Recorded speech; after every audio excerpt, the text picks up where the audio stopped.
नमस्कार, मैं हूं पुण्य प्रसून वाजपेयी। सबसे पहले एक तस्वीर रफ्तार की, लेकिन दस्तक में रफ्तार का जिक्र नहीं होगा। रफ्तार से इतर जिक्र उस जमीन का होगा जिस जमीन से खड़े होकर हम अंतरिक्ष में जाते हुए सैटेलाइट को देख तो सकते हैं, लेकिन जमीन पर अपनी स्थिति चलने वाली बैलगाड़ी वाली है।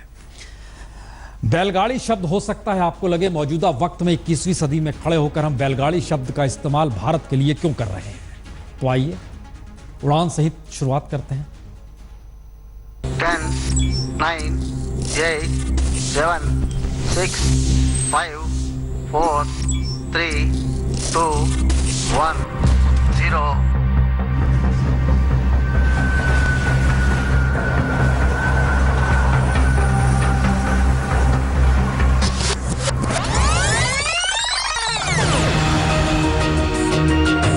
चौवन बरस में भारत वाकई कहां से कहां पहुंच गया।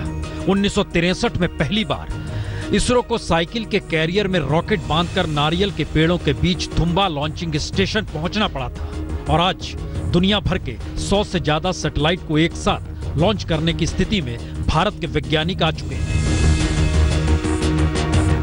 आज दुनिया का कोई अखबार ऐसा नहीं है, भारत के वैज्ञानिकों ने जो कल 104 सैटेलाइट एक साथ छोड़े उसकी तारीफ न हुई हो।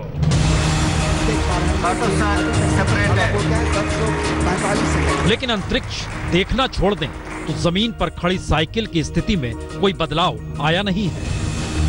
ये 1981 में बैलगाड़ी पर सैटेलाइट लादकर इसरो लाया गया था, और देश का मौजूदा सच साइकिल और बैलगाड़ी से आगे जमीन पर बढ़ नहीं पा रहा है।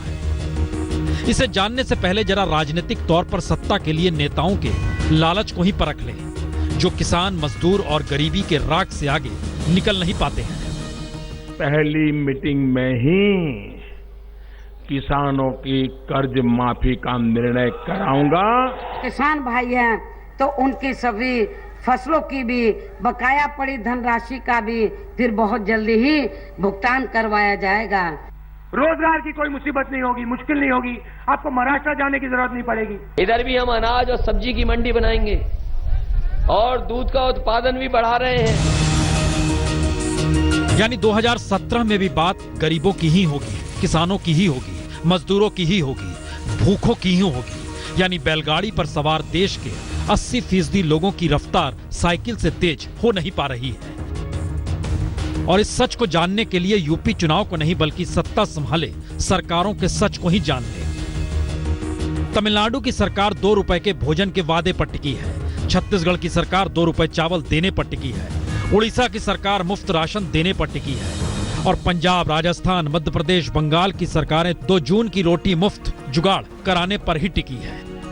यानी जो राजनीतिक सत्ता भूख मिटाने की लड़ाई लड़ रही है, जिस देश में वोट का मतलब गरीबी मुफलिसी के दर्द को उभार कर पेट भरने का सुकून दिलाने भर का सपना बीते 50 बरस से हर चुनाव में दिखाया जा रहा हो, वहां अंतरिक्ष में पीएम पहुंच जाएं और सड़क पर सीएम खड़ा हो जाए तो इसका मतलब निकालेंगे क्या आप?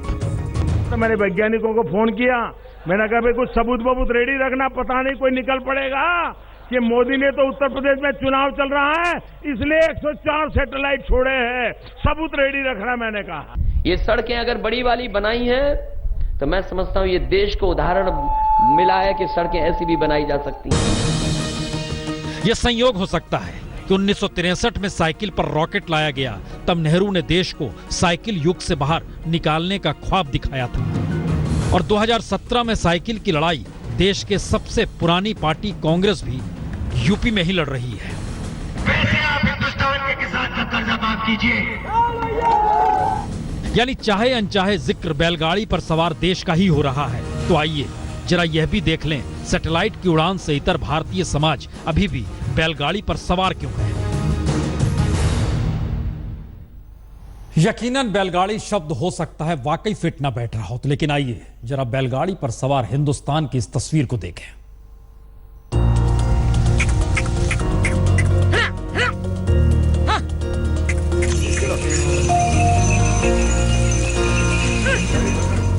बैलगाड़ी आज भी किसानी की जरूरत है और देश में 1 करोड़ 40 लाख बैलगाड़ी आज भी खेतों में चलती है।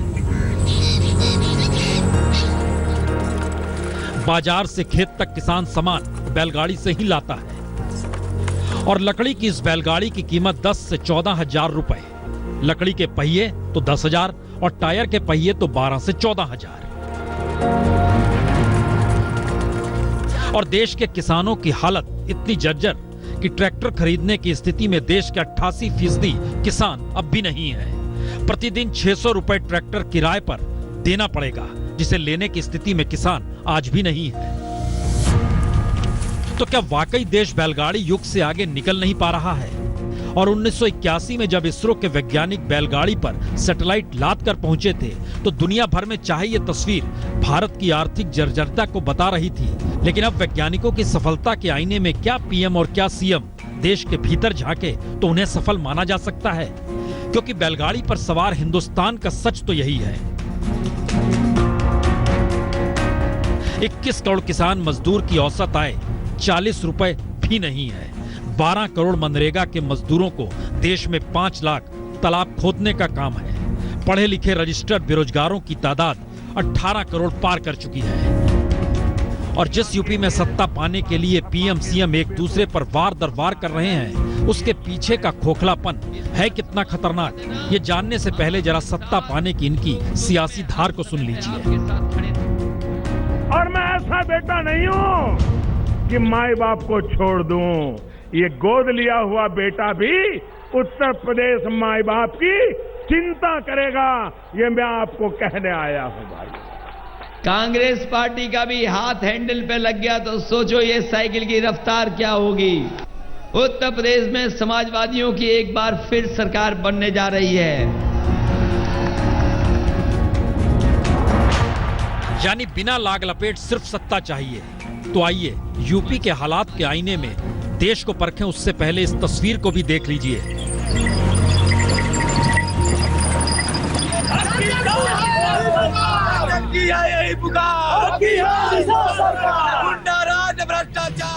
राजनीतिक और सियासी प्रचार के लिए भी बैलगाड़ी ही चलती है।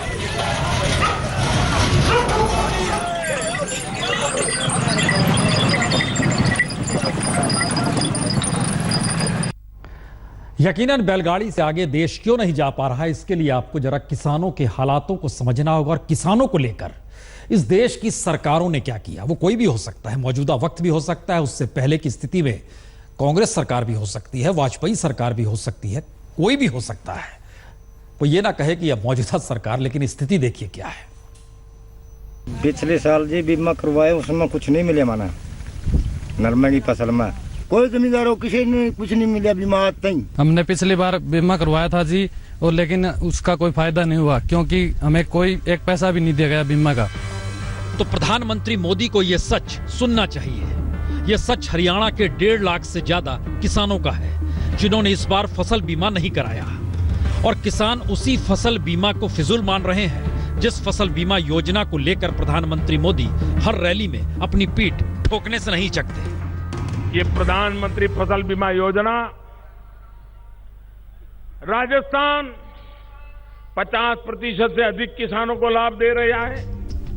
प्रधानमंत्री बीजेपी के प्रचार पर निकले हैं और हरियाणा में बीजेपी की ही सरकार है, वहीं के किसान फसल बीमा नहीं करा रहे। तो क्या किसानों के हित की बातें सिर्फ रैलियों तक सीमित है? क्योंकि बीजेपी के ही 2 और राज्य, छत्तीसगढ़ और मध्य प्रदेश, और दोनों राज्यों की इस तस्वीर को भी देख लीजिए।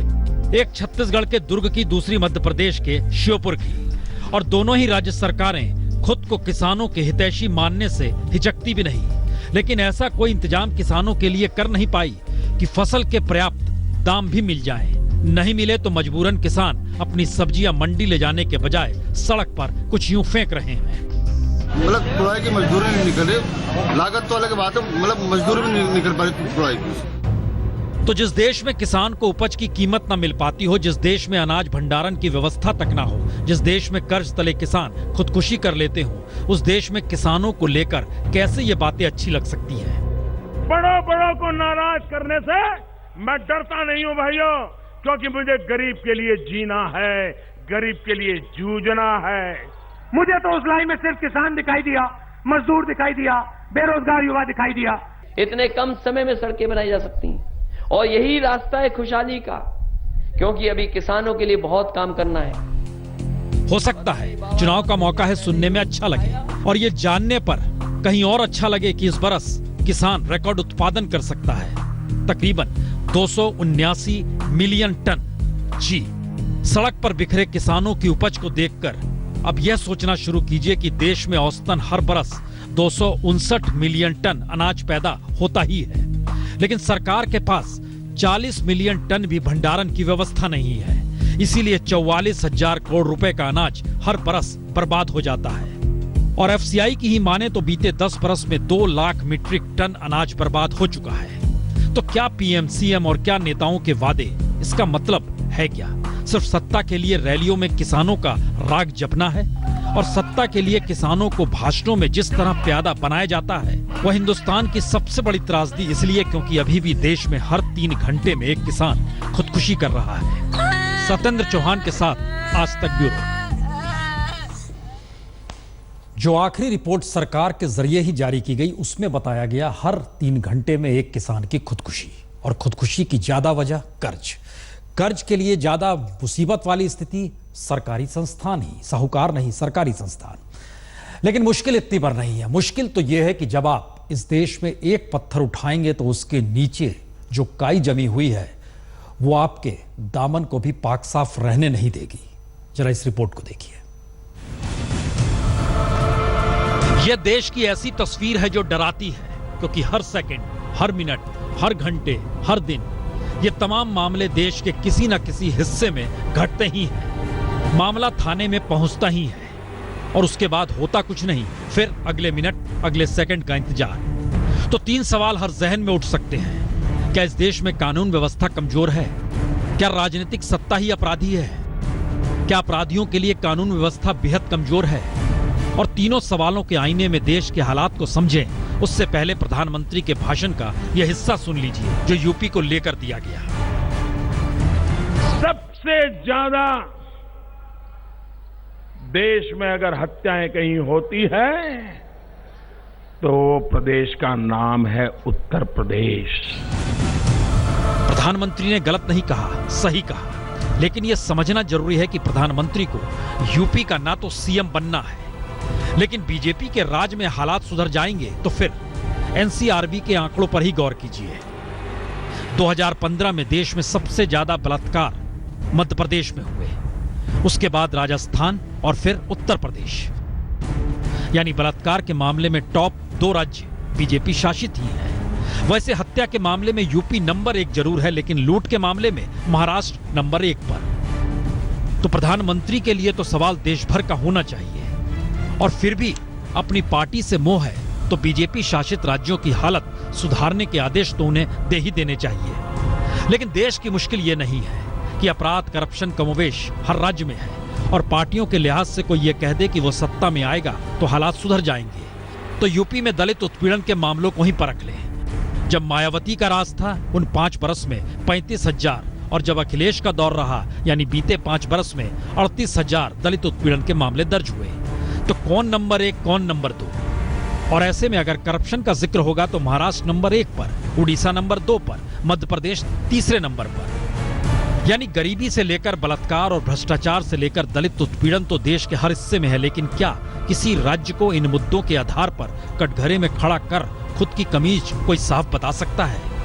ये सवाल क्यों, ये जानने से पहले इन 3 तस्वीरों को भी देख लीजिए। गिरिडीह में 15-16 साल की एक छात्रा के साथ गैंगरेप बीते 24 घंटे में हुआ। पटियाला में दोस्ती का झांसा देकर कुछ युवाओं ने एक शादीशुदा महिला से बलात्कार कर दिया।